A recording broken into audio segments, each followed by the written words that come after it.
Начинай. Сегодня знаменательный день. Мы вдвоем со мной вместе поймали рыбу. Первый раз в жизни за 7 лет владения лодкой мы таки поймали этого сине-желтого Монстр. махи-махи. Махи-махи. Вот такой величины. Вот. И оказалось, что это самочка, и у нее есть что? Муж. Был. Икра. Икра. Так вот, сейчас я собираюсь посолить икру. Хотя ее никто не ест, кроме меня, но раньше не ел, а теперь будут. Так, давай. Для этого первое, что надо сделать, помыть икру. Вот она. Вот икра. Фига себе, сколько ее там, а? Вот. И ее нужно очистить от пленок. То есть у нас видео это видео рецепта, правильно я понял? Да. Да, давай. Вот, Рецепт для икры. того, чтобы ее очистить от пленок. Это не тривиально, как говорится. Для меня, потому что я делаю это первый раз. Значит, я беру икру и... И очищаешь ее от пленки? Нет. Блин. Беру воду 50 градусов Цельсия, потому что, чтобы она не сварилась.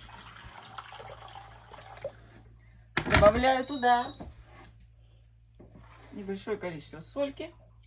Чпок. Сольки. Ты сказал, что соль должна быть не иодированной? Неиодированной. Не иодированная Не соль, знаю крайне почему, важно. ну вот морская соль. Морская соль. И теперь туда кладу нашу икру. Оставить ее тут, не знаю, на 15 минут. На 15 минут. Так, вот этот процесс, пленки побелели. Сейчас я их буду соскрябывать. Есть какое-то научное слово для этого? Да.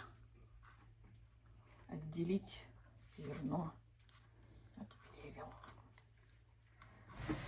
Вот. Получилось у нас вот такое количество икры. Я немножечко присолю. Немножечко крупной солью. Перемешаю. Почему немножко? Потому что она уже была у нас в горячей соленой воде. Немножечко просолилась. Вот. Мешаю и беру ее в емкость. На полчаса. Через полчаса будет готово. Можно также туда добавить мелко порезанный репчатый лук или зелененький, оливковое масло.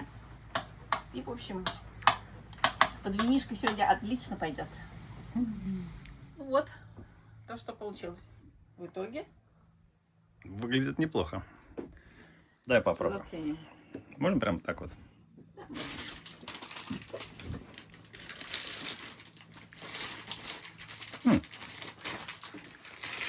А мне нравится.